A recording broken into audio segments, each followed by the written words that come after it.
How to lose weight in 4 easy steps. Step 1. No beer. Every time you drink a beer, it's like eating 7 slices of bread. That's a lot of unnecessary carbs. Step 2. Portion control. When eating out at a restaurant, cut your meal in half and ask for a takeout container to save the rest for later. Step 3.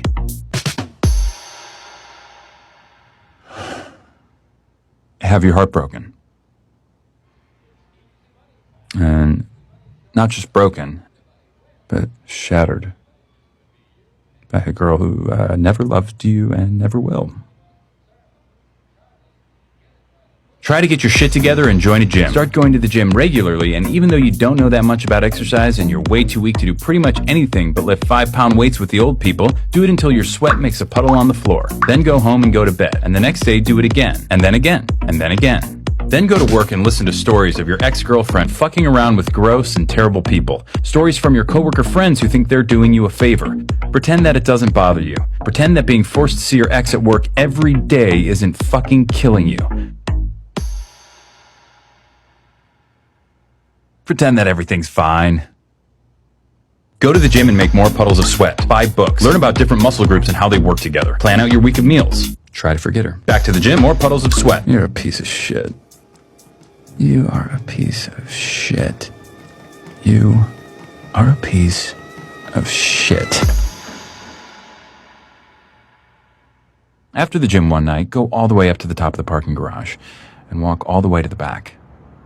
Look out at the lights of the skyscrapers of downtown and think about how every single one of those office lights represents a person. Try to imagine how they feel, what they're doing. Then realize that most of those lights are probably shining into offices with no one in them. Realize you're alone, that you're staring at no one. Become cripplingly depressed and try to locate your car. Go to sleep, go back to work, go to the gym, sweat, freak the fuck out on your ex, the next day apologize. One day she wears the necklace you bought her and tells you that she got it from someone really special. That night you discover that Slayer's Angel of Death might be the perfect song to do squats to.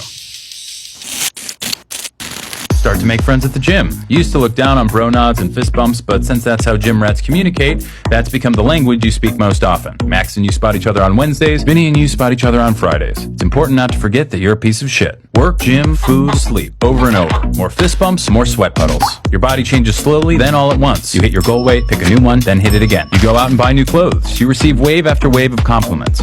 Your ex tells you that she's seeing someone else. Fucking bullshit. Piece. That night you go to the gym. You run farther and lift more than you thought your body was capable of. You go home and eat a single chicken breast and steamed vegetables. You go to sleep. You dream of a bottomless black puddle. No. There's a girl you see a lot at the gym who always does these weird leg exercises you've never seen before. You make it a point not to look at her because you're overly worried about looking creepy. Like that guy in the blue shirt who never wears underwear and always hangs around the lat pull-down machine. But you notice this girl is always at the gym when you are and seems to always choose the bench next to you.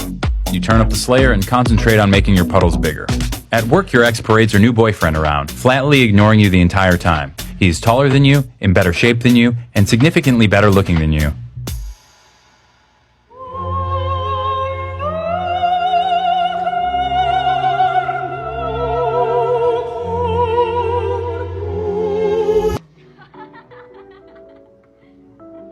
Fucking bullshit.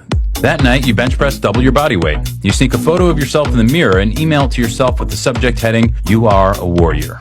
The next day, you are more disgusted with yourself than you've ever been, and you delete it immediately. You make puddle after puddle after puddle and eat single chicken breasts and work and sleep over and over and over and over and over and over. And then something different happens. A night comes when you're not the last person in the gym. It's you and the girl who does the weird leg exercises. You end up walking out at the same time. Her name is Melissa and she works close by. She asks you out to dinner on Friday, promising it'll be healthy. The leg exercises are pivoting curtsy lunges. You start seeing Melissa a lot, both inside the gym and out. You add a couple cheat days to your week. You start getting a lot less sleep. Your ex calls you late at night, but you don't answer. One night you're walking Melissa to her car and she says she wants to show you something special. You both stand there in the dark looking out over the lights of downtown. "Isn't it pretty?" she says, "with all those lights?" You tell her that you think it is, but it also makes you feel sad. All those lights mean nothing. They're just shining into cold, lonely offices with nobody in them. But Melissa tells you that each light is an empty office, but they're only empty because the people have all gone home for the day. Each one's a person who's at home, happy with the one they love.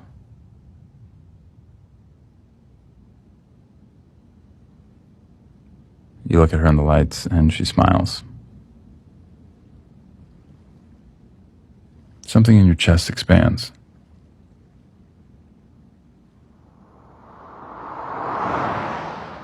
Late one Sunday afternoon, you're writing out your rent check and realize it's been exactly a year since you started working out.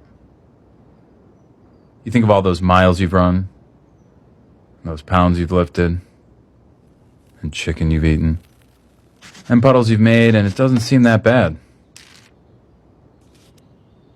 You realize that it's not about hitting a goal weight or lifting weights. It's about waiting, being patient, and trusting that life will slowly inch along and things will get better.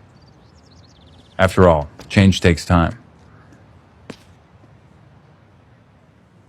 But time is all it takes. Step 4. No fruit juice. Too much sugar.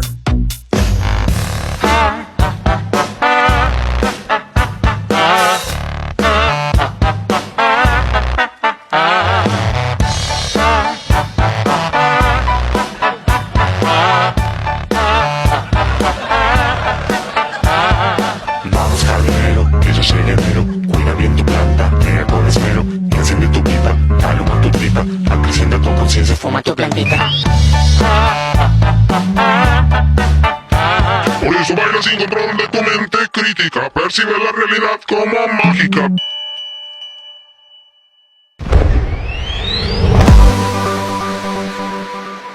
Check out Jash on Go90 for more videos.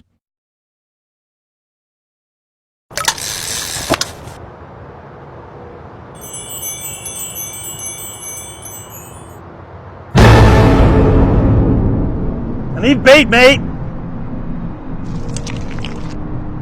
Gross. Do you have to sit so close to me? Gonna spook my crappies. A lot of poo-poo in my crappies.